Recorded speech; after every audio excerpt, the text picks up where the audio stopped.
Islamabad talks, क्योंकि इस्लामाबाद में America, Iran, Pakistan की बातचीत चल रही है। अमेरिका ईरान की 2 दौर की बातचीत सकारात्मक हुई है। अब तक तकनीकी मुद्दों पर त्रिपक्षीय वार्ता हुई है, राजनीतिक, आर्थिक और कानूनी कमेटियों की वार्ता हुई है। देखिए, दोनों डेलीगेट्स को पाकिस्तानी प्रधानमंत्री ने वर्किंग डिनर दिया है। पहले यह वार्ता केवल 1 दिन के लिए ही निर्धारित थी, लेकिन चर्चा को आगे बढ़ाने और तकनीकी पेचों को सुलझाने के लिए इसे 1 दिन और बढ़ाया जा सकता है। अभी तक की जानकारी के मुताबिक होर्मुज, लेबनान जैसे कई मुद्दों पर बातचीत होनी है, क्योंकि पेच फंसा हुआ है।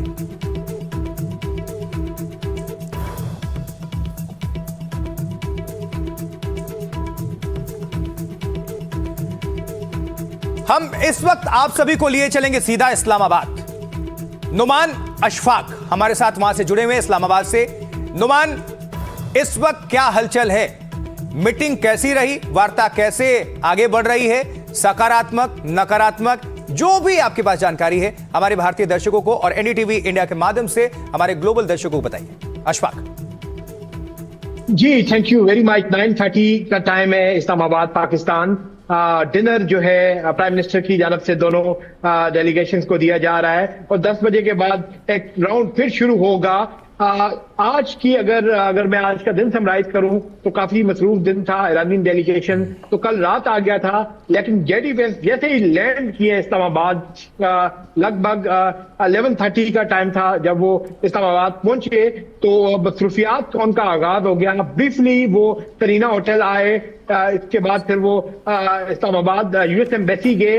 उसके बाद ईरानियन डेलीगेशन था, वो प्राइम मिनिस्टर हाउस किया। वहां पर प्राइम मिनिस्टर शहबाज शरीफ से पहले ईरानियन डेलीगेशन ने मुलाकात की और फिर जो है American vice president JD Vance जो है प्राइम मिनिस्टर हाउस के, उन्होंने मुलाकात की और बाकायदा फिर ट्रायलैटरल मीटिंग शुरू हुई। प्राइम मिनिस्टर जो है प्राइम मिनिस्टर ऑफिस हाउस से सरीना होटल आए और ये मीटिंग जो है 4 बजे के बाद से जारी है। 5 घंटे का वक्त हो चुका है और जो हमें अभी तक अंदर से तात आ रही है, चीजें जो है काफी पॉजिटिव एंड की तरफ जा रही हैं। अब मामला टेक्निकलिटीज की तरफ आ गए हैं। अब प्री वॉर को डिस्कस नहीं किया जा रहा, पोस्ट वॉर को डिस्कस किया जा रहा है। और दोनों साइड की जो टेक्निकल टीम्स हैं वो मौजूद हैं, अमेरिकन साइड से भी और अमेरिकन वाइस प्रेसिडेंट को वाशिंगटन डीसी से भी टेक्निकल टीम असेस कर रही है। जबकि ईरानियन डेलीगेशन जो मैं मुतअद्दिद बार दिन में रिपीट कर चुका हूँ कि फुल स्पेक्ट्रम डेलीगेशन है। सेंट्रल बैंक के जो है एक अहम मेंबर जो प्रेसिडेंट हैं वो भी मौजूद हैं और ईरान चाहता है कि उसे कंपनसेशन दी जाए। इसके अलावा ईरान का जो नुकसान हुआ है उसकी तलाफी की जाए। तो टॉक्स जो है काफी जो है मुस्बत और उनकी पेशरफ्त हो रही है। इसी वजह से लग ये रहा है कि क्योंकि अगर आज रात को ये कंक्लूड नहीं होती तो ये कल तक जाएंगी और कोई अच्छा आत्मी नतीजा इन टॉक्स के जरिए निकलेगा। दुनिया भी इसी इंतजार में। नुमान, आप हमारे साथ बने रहिएगा, हम आपका फौरन रुख करते हैं। और इसी बीच हमारे साथ और भी जो है मेहमान इस वक्त जुड़ चुके हैं, उनका हम परिचय करवा दें, तारुफ करवा दें। हमजा अजहर हैं, सलाम, पाकिस्तानी पत्रकार हैं, स्वागत करते हैं आपको भारत की तरफ से हमजा साहब।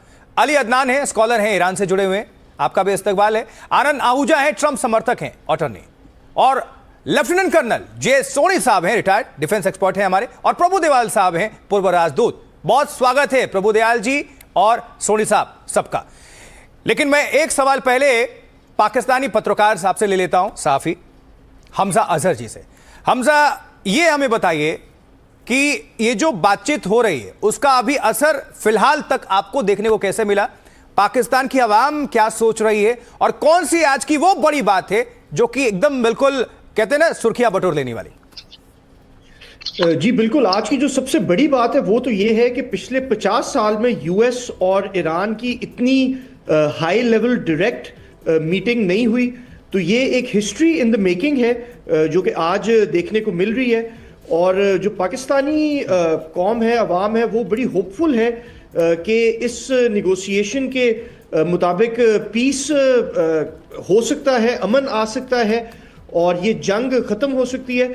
अभी तक भी हम देख चुके हैं कि 2 हफ्ते का सीज फायर पाकिस्तान की मीडिएशन की वजह से तय पाया था और अब भी ये होप है, बड़ी पॉजिटिविटी है इन टॉक्स को लेके, इस नेगोशिएशन को लेके कि यूएस वाइस प्रेसिडेंट खुद चलकर इस्लामाबाद आए हैं और इन टॉक्स में शरीक हो रहे हैं। दूसरी तरफ ईरान की भी एक बहुत सीनियर डेलीगेशन पाकिस्तान में आई है। तो पाकिस्तान में बहुत इस वक्त ऑप्टिमिज्म है, बहुत उम्मीद है, बहुत होप है कि ये अमन कायम कर पाएंगे। अब अली अदनान स्कॉलर हैं ईरान की तरफ से। हम भारत वाले अपने मेहमान के पास बाद में आएंगे क्योंकि इसको हम समझेंगे। जरा ईरान से हमारा एक सवाल है, क्योंकि अदनान स्कॉलर हैं, अली अदनान। अली, जो ये मीटिंग चल रही है, ये वार्ता चल रही है टेबल टॉक पीस के लिए, ईरान को इससे कितनी उम्मीदें हैं? जी बहुत बहुत शुक्रिया आपका। ईरान का तजुर्बा जो है वो बहुत ही अच्छा नहीं रहा है अमेरिका को लेके। उसकी वजह मैं आपको बस दो वाक़या बहुत संक्षेप में बताना चाहूँगा कि 2025 में दो वाक़या रूनुमा होता है। एक जो है वो मई में और एक जून में। मई में जब आपके अमेरिका की अंसारुल्लाह यमन के साथ डील होती है तो वहाँ पर अमेरिका इसराइल को छोड़ के किनारे हो जाता है। दूसरा, जब जून में 12 दिन की जंग होती है और एक नाम नेहाद सीज़फायर डिक्लेयर की जाती है, तो उसी के 3 घंटे के बाद इसराइल जो है वो ईरान पे हमला करता है।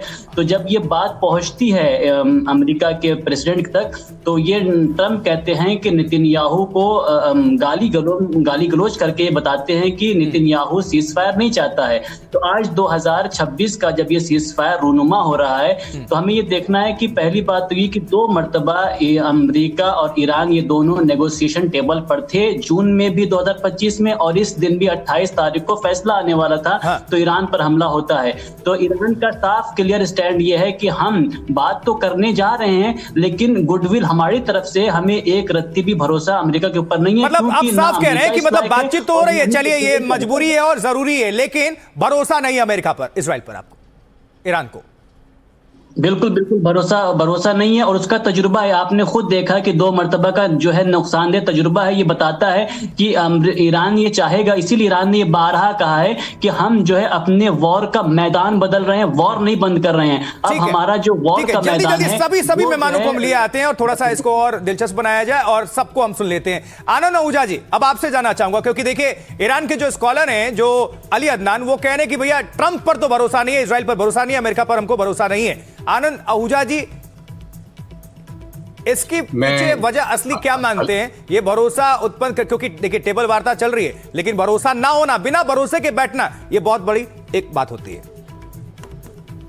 अली साहब बहुत समझदार स्कॉलर आदमी हैं। मैं उनकी शान में कोई गुस्साखी करना नहीं चाहता हूं, लेकिन मेरा अली साहब से एक सवाल है कि जब आप भरोसे की बात करते हैं, आपने तो अभी आज और कल में 2 दिन में ये प्रूव कर दिया कि हिजबुल्लाह जो है वो आपका प्रॉक्सी है। आप इजराइल को कह रहे हैं, अमेरिका को कह रहे हैं कि भरोसा नहीं है। आपने तो ओपनली एडमिट कर लिया है कि जो गाजा में हुआ या जो ये गुंडागर्दी पूरे गल्फ कंट्रीज में हो रही है, ये आपके थ्रू हो रही है। ना हमास के पास, ना हिजबुल्लाह के पास कोई मिसाइल बनाने का कारखाना है। इसका मतलब आप उन पर सप्लाई कर रहे हैं। आपने एक कंडीशन रख दी कि हम इस पीस टॉक में तब तक नहीं बैठेंगे इजराइल जो है हिजबुल्लाह पे अटैक करना बंद ना करे। आपने कह दिया कि जब तक इजराइल इसके अंदर जो है लेबनान के साथ समझौता नहीं करता है। तो आपने तो ओपनली इंटरनेशनली लेवल के ऊपर ये एडमिट कर लिया कि ये सारी प्रॉक्सीज को आप स्पॉन्सर कर रहे हैं। तो फिर आप कह रहे हैं ईरान तो कह रहा है कि हाँ, हम ट्रंप पर, अमेरिका पर, इजराइल पर भरोसा नहीं कर रहे हैं। लेकिन आनंद आहूजा जी, क्या ट्रंप, मतलब अमेरिका और इजराइल ईरान पर भरोसा कर रहे हैं इस वक्त? मैं दूसरी चीज अली साहब, मेरे को एक सवाल का जवाब दीजिए कि यूनाइटेड स्टेट्स ने आपके कुनबे के जो टॉप लीडर थे, आपके 100 से ज्यादा लोगों का कत्ल कर दिया, और उसके बावजूद आप आके आज बैठ गए हैं उस मुल्क से जिन्होंने आपके 100 से ज्यादा लोगों का कत्ल किया, और आप पीस टॉक के लिए आके बैठ गए हैं। एक तरफ आप भरोसा नहीं करते हैं और दूसरी तरफ आपकी क्या ऐसी मजबूरी आ गई कि पूरा कुनबा उड़ाने के बावजूद भी आज आप टेबल के ऊपर बैठ के। चलिए अली अदनान, इसका जवाब अली अदनान से सीधा ले लेते हैं। अली अदनान, जवाब दीजिए आनंद आहूजा जी जो कह रहे हैं। बहुत ही सिंपल सा जवाब है इसका कि ईरान ने ये नहीं कहा कि हमने जंग बंद कर दी है, ईरान ने जंग का मैदान बदला है। और इसमें सिंपल सी बात सिर्फ ये समझने वाली है कि ईरान ने सीज फायर की डिमांड नहीं की है। पिछले 30 दिन से अमेरिका है जो दूसरे तमाम तर ममालिक से गिड़गिड़ा रहा है। यूरोपियन ममालिक ने जब छोड़ दिया तो वो गया था पाकिस्तान के पास कि भाई हमारी ईरान तक जो है बात पहुंचा दो, और ईरान ने अपनी शर्तों पर बात की है, अमेरिका की शर्तों पर बात नहीं की। जब ईरान की शर्तें मानी गई और ट्वीट किया गया तब ईरान जो है अपने कदम बढ़ाए बात करने के लिए। तो ये ईरान की मजबूरी नहीं है, ये अमेरिका। इसीलिए एक बात मैं आखिरी बस कह दूं कि अमेरिका कभी भी कमजोर मुल्क से बात नहीं करता है। जो ताकतवर होता है अमेरिका उससे बात करता है। मतलब आपके कहने के मुताबिक सीधा अमेरिका को पता चल चुका है कि ईरान जो है बहुत मजबूत मुल्क है, आप सीधा कहना चाहते हैं? बिल्कुल साफ सीधी बात ये, वरना जो है ये, और मैं इस और बढ़ के कह दूं, ये सीज फायर नहीं है। सीज फायर दो ताकतवर मुल्क के दरमियान होती है, ये अमेरिका का सरेंडर है। ठीक है, हम सीधा अब जे सोनी साहब हमारे साथ डिफेंस एक्सपर्ट जुड़े हुए हैं और प्रभुदयाल जी जुड़े हुए हैं, पूर्व राजदूत। प्रभुदयाल जी, आप ये जो टेबल टॉक देख रहे हैं शांति के लिए इस्लामाबाद में जो चल रही है, क्या आपको उम्मीद है कि इससे कुछ हासिल होगा, कुछ निकलेगा, स्थायी समाधान?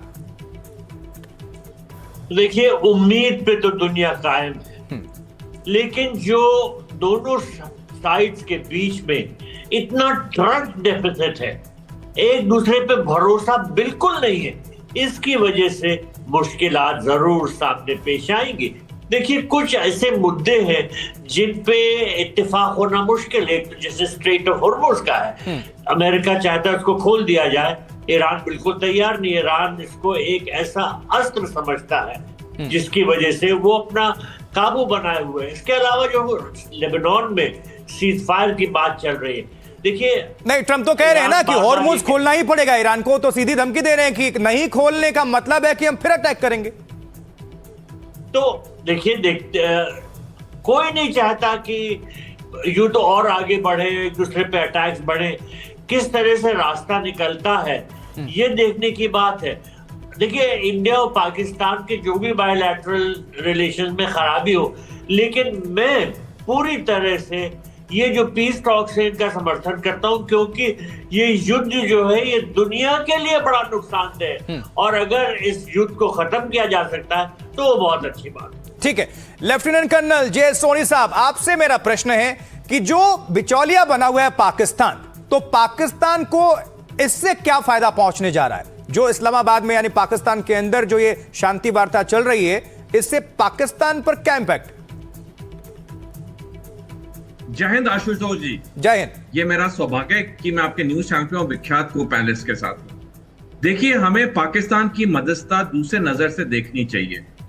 कुछ साल पहले जब भारत के एक प्रोमिनेंट व्यापारिक घर में उनके मुखिया का देहांत हुआ तो दोनों बेटों के बीच में प्रॉपर्टी को लेके विवाद हुआ और बॉम्बे के एक प्रसिद्ध बैंकर ने दोनों की सुलह कराई मध्यस्थता करके।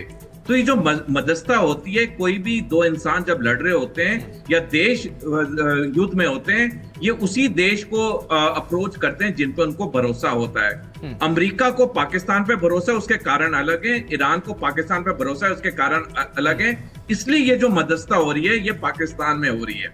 अब जहां तक मध्यस्थता की बात है, मैं एम्बेसडर साहब के साथ पूरी तरह एग्री करता हूं कि एक ग्लोबल सिटीजन होने के नाते दुनिया का हर नागरिक चाहता है कि युद्ध खत्म हो, चाहे पाकिस्तान इसकी मध्यस्थता कराए, चाहे स्पेन कराए, पोर्चुगल कराए, उससे हमें कोई लेना देना नहीं है। क्योंकि आशुतोष जी, दूसरे विश्व युद्ध के बाद अगर कोई युद्ध है जिसने दुनिया के हर नागरिक को अफेक्ट किया है, दुनिया के किसी कोने में, किसी देश में, तो वो ये ईरान का युद्ध है। तो डेफिनेटली अगर ये मध्यस्थता सफल होती है तो ये पूरी दुनिया, पूरी मानवता के लिए अच्छी बात। बिल्कुल। अच्छा, अब हम हमजा अजहर जी को सामने लाएंगे, पाकिस्तानी पत्रकार हैं। हमजा अजहर जी, मेरा एक प्रश्न है जो दिलचस्प है, वो इसलिए कि वायरल भी हो रहा है, आपने भी देखी होगी। जब ईरानी डेलीगेशन पहुंचता है तो असीम मुनीर जी उनको लेने कैसे जाते हैं? वर्दी में असीम मुनीर पहुंचते हैं, लेकिन यही जब जेडी वंस अमेरिकी प्रेसिडेंट पहुंचते हैं तो बहुत सूटेड बूटेड वो नजर आते हैं। तो ये जो सूटेड बूटेड वाली डिप्लोमेसी वो क्या है? वो पाकिस्तान में भी हम देख रहे हैं, सोशल मीडिया पर चर्चा का विषय है। जरा इसके बारे में कुछ जानकारी दीजिए। जी बिल्कुल, ये बात मैंने देखी है ट्विटर के ऊपर भी, ये इसके ऊपर एनालिसिस हो रहे हैं, लेकिन जो हमें इंफॉर्मेशन मिल रही है रेलेवेंट सोर्सेज के जरिए, वो कहती है कि ये बिल्कुल एक रूटीन मैटर था। जब पाकिस्तान के फील्ड मार्शल इरानियन डेलीगेशन को लेने गए थे तो वो सीधा जनरल हेडक्वार्टर्स से गए थे, जब उन्होंने ऑलरेडी ये यूनिफॉर्म पहना हुआ था।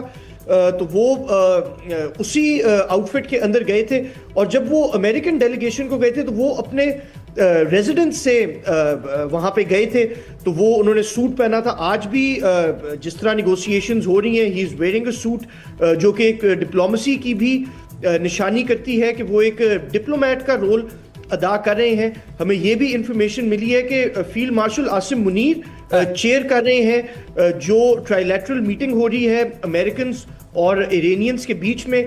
तो बिल्कुल ये जो मिलिट्री डिप्लोमेसी और सिम्बायोटिक्स में ये बड़ा एक चीज इंपॉर्टेंट समझी जाती है कि जो कमांडर है उसने क्या आउटफिट पहना हुआ है, लेकिन पाकिस्तानी सोर्सेज के मुताबिक ये एक बिल्कुल रूटीन डेवलपमेंट थी, जो कि उस वक्त उनका आउटफिट था, वो अपने मिलिट्री आउटफिट में गए थे। लेकिन इसको there is not too much to be read into this.